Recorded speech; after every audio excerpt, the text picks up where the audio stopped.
When purchasing a new mountain bike, the question that typically goes to the top of the list is, should I get a hardtail or a full suspension? And what's the main differences? In this video, I'm going to attempt to answer those questions by showing you the difference between the two bikes and giving you some buying tips. Let's first go over what a hardtail is. And if you're a more experienced mountain biker, just hang with me for a minute and I'll cover this from the real basics and get a little bit more complex as we go along. A hardtail is a bike that has no suspension in the back. There's no shock, there's no pivots, everything is firm.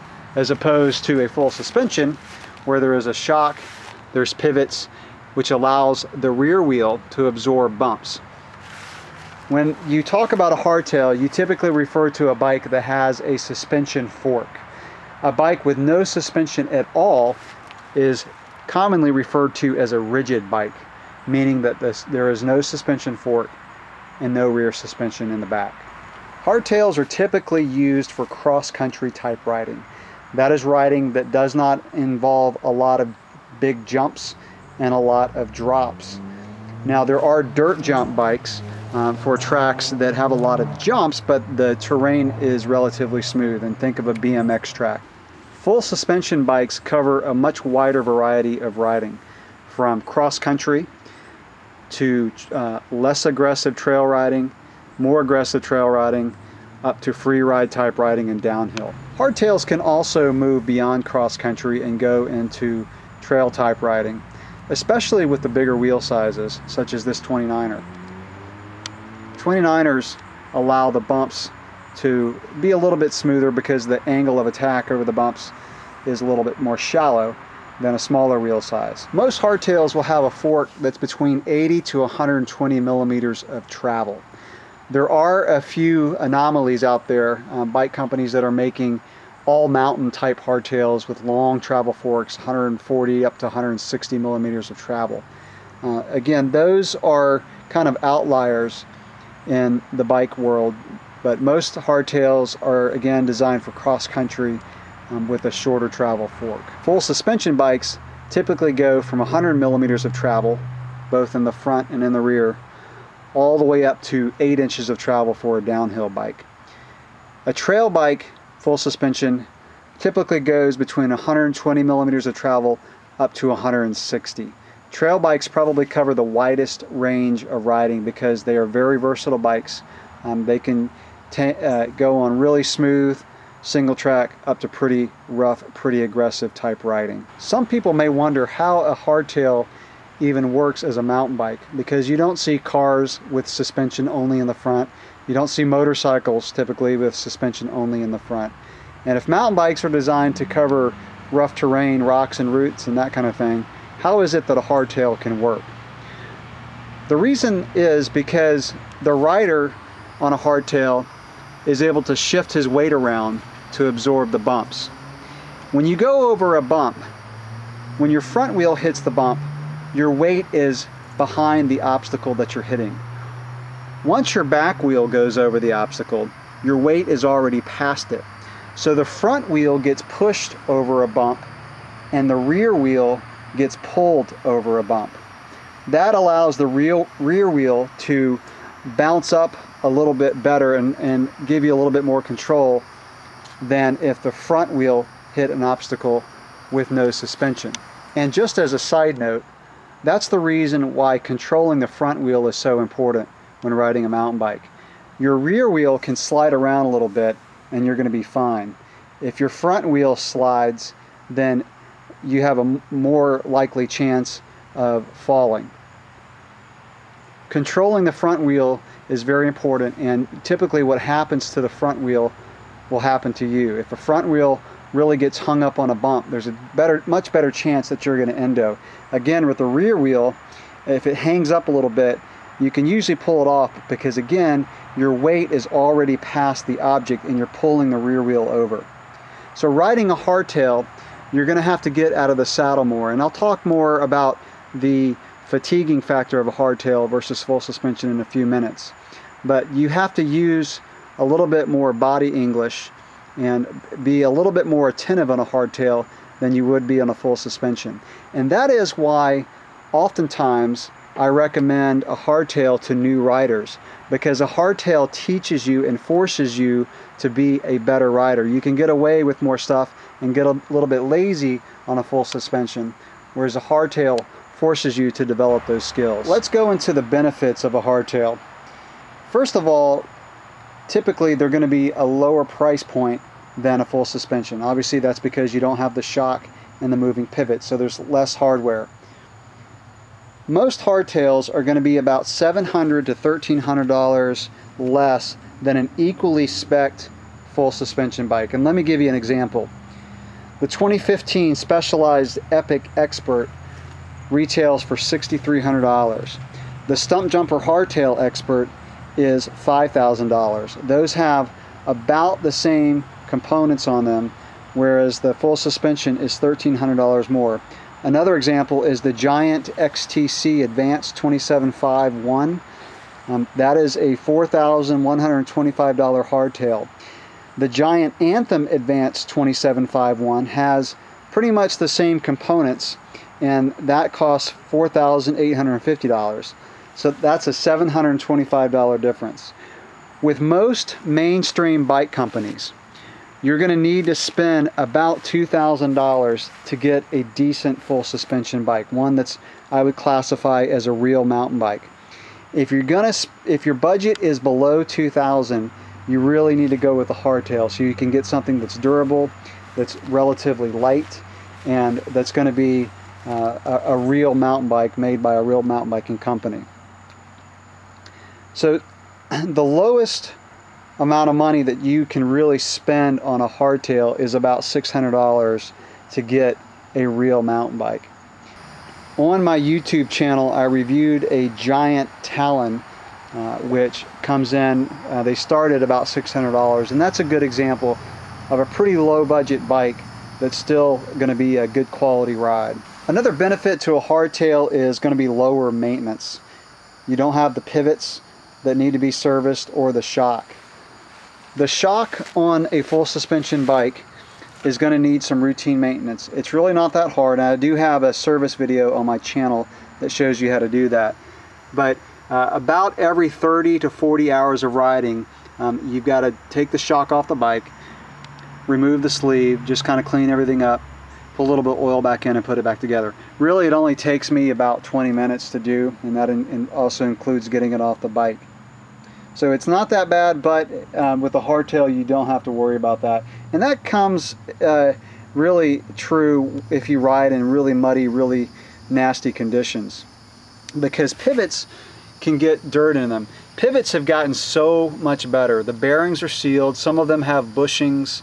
This is a bearing bike with bearing pivots. And so you can get dirt inside of them, but since they're sealed, unless you just really have a total mud, total rain day, you can probably go 6 months to a year without having to take the pivots apart. The bearings do wear out. It takes quite a while and quite a bit of riding. If you ride frequently, you can go at least a year or more between actually having to clean the bearings. But that is something that you're going to have to consider when getting a full suspension bike. Another benefit to a hardtail is that it will be lower weight than a full suspension of the same frame material, same components, wheels, tires, that kind of thing. On average, a hardtail is going to be about 2 pounds lighter than an equivalent full suspension. Now, that weight savings is going to vary as far as how much it benefits you, depending on what type of riding that you do. On climbs, you're going to be able to climb faster, most likely on a full suspension. Now, if the terrain is really rough and traction is important, then a lot of times a full suspension is going to be faster on a climb. And I'll talk about racing in a minute, but the reason a lot of racers choose a hardtail is because it is about 2 pounds lighter than a full suspension. Another benefit is going to be that it has a firm pedaling platform. And what I mean by that is the rear end is pretty stiff when you crank on the pedals, and it's not going to bob like a full suspension bike would. And when a full suspension bike bobs, that means that the suspension actually compresses down and absorbs some of your energy. Now, a lot of modern full suspensions, especially with the virtual pivot style suspension designs, this is the Giant Maestro, does a really good job of not absorbing your pedaling energy. But on a hardtail, 100% of your pedaling energy goes into the drivetrain and accelerates the bike forward. And that's really good, again, for climbing, but also for sprinting. A lot of people like a firm platform too when going around corners. The hardtail kind of springs in and out of corners because the suspension is not there to be compressed. And one final benefit I'll mention is a lot of times a hardtail is a better workout. So if you're just riding for fitness and you want to get some really good upper body strength, you know, you've got to work harder on a hardtail. You're in and out of the saddle more. You have to use your body more, and that does really work and strengthen your upper body and back maybe a little bit more than a full suspension bike would. Now let's talk about the benefits of a full suspension. It's going to be more comfortable and less fatiguing than a hardtail. The hardtail requires you to get out of the saddle a lot over bumps because you're using your legs to absorb bumps on a hardtail. So every time you get out of the saddle, you're raising your weight up and using your legs to get your weight up, and you're also using your your legs to absorb the bumps. So over a long ride, a hardtail can be very fatiguing compared to a full suspension. And even on larger bumps, when you're out of the saddle on a full suspension, the bike is just absorbing the hits more than a hardtail. So less of the shock of the bump you're going over carries into your body. Again, even when you're out of the saddle on the full suspension. You're going to be faster on a descent on a full suspension. Part of that is because of the control that you get. Another part is because of the braking performance. And what happens is on a full suspension, when you apply the brakes, the tire stays glued to the trail a lot better, because on a hardtail, when you hit a bump, especially when you're going fast, the rear tire is going to skip up. It's going to bounce up off the trail, and that's going to momentarily cause the tire to not connect with the trail, and you're going to lose braking performance. So you get more control, better braking on a full suspension bike. And not only on descending, but on really rough terrain, even when it's flatter, a lot of times you're going to be faster on a full suspension. So you're going to have more control in rough terrain on the full suspension bike. And I mentioned the traction when braking. You also get good traction when cornering on a full squish bike because, again, the tire is able to really stay glued to the trail and not skip up like a hardtail. Now let me discuss the type of riding that a hardtail and a full suspension is better at. First of all, let's go to racing. When racing in the mountains, a lot of time a hardtail is going to be the better choice because you can make up more time on a climb than you could on a descent. So if the track is not very rough, where you don't need the extra traction that a full suspension would give you on climbs, you can typically get up faster. One, because the weight is lower, and two, because of the really firm pedaling platform. And when you jump out of the saddle, like I said earlier, all of your power is going to go right to the drivetrain. Now this may sound counterintuitive, but I've found that I'm actually faster on flatter terrain on a full suspension bike because, for example, where I live has lots of roots, and so I'm able to stay in the saddle and really power and crank over those roots than getting out and getting bounced around. And so most of the time my lap times are faster on a full suspension bike. Trail riding is the term used to cover most of the type of riding that mountain bikers do. And trail riding covers a wide variety of conditions, from rolling terrain rough and chunky terrain. It can be flat, it can be lots of climbs and descents. It's the type of bike that I think most people are going to ride. Trail bikes range from 120 to 160 millimeters of travel, and I've got a video that really talks about the difference between cross-country and trail bikes. I'm not going to go into that here. But for most trail type applications, the full suspension bike is going to be the way to go, because again, it's a lot of variety. You may not know what type of terrain you're going to encounter on a ride, or you may want a bike that just does everything, from rough trails with long descents to just your local trails that may be more rolling and flatter. So again, trail bikes generally are full suspension bikes. That doesn't mean a hardtail can't make a good trail bike. It's going to take a little bit more work. It may be more fatiguing, but it's going to be a bike that can still cover a lot of variety, and you may not be as fast on the descents, and it may not be quite as fun because you're having to work harder. But a 29er hardtail especially is a pretty versatile bike. And I had mentioned fatigue earlier as a factor in less fatigue on a full suspension bike. And if you've had back problems, you probably are going to want to go with a full suspension bike. A lot of that shock that would go into your spine gets absorbed by the bike. Now, I've ridden with guys who have had back problems and like a hardtail better because they're out of the saddle a lot more.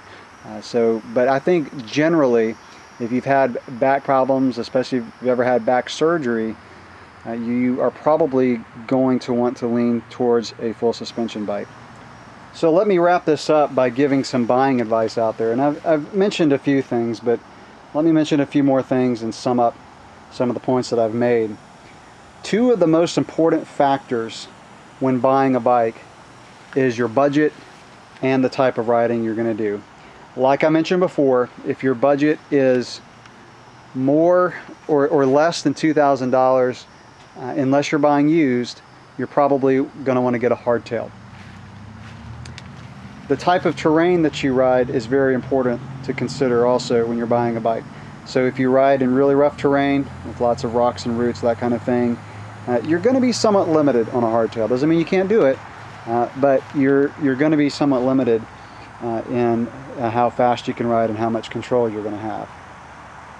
Now, if you're buying a bike that's going to be a commuter type bike, a dirt road, gravel road type bike, a mountain bike, then most likely you're going to want to get a hardtail. The hardtails are a lot better on roads and dirt roads generally than a full suspension bike. Now for racing, I made some pretty good points earlier, so I won't go too much into that, but it's going to depend on how smooth or how rough the terrain is that you ride, and also if you ride a lot in mountains or on flatter terrain. And the last point I'll talk about is wheel size, because that does come into play depending on what type of bike you're gonna choose. Most of the time for hardtails, I recommend a 29er.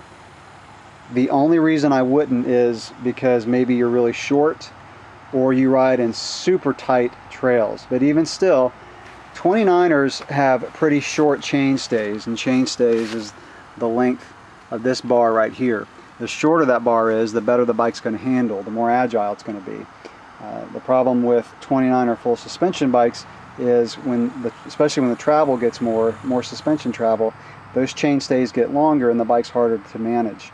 But with a hardtail 29er, they're able to get the chain stays still pretty short, which makes the bike handle very well, even with the big wheels. So again, if you're choosing a hardtail, generally I'm going to recommend that you go with the 29er.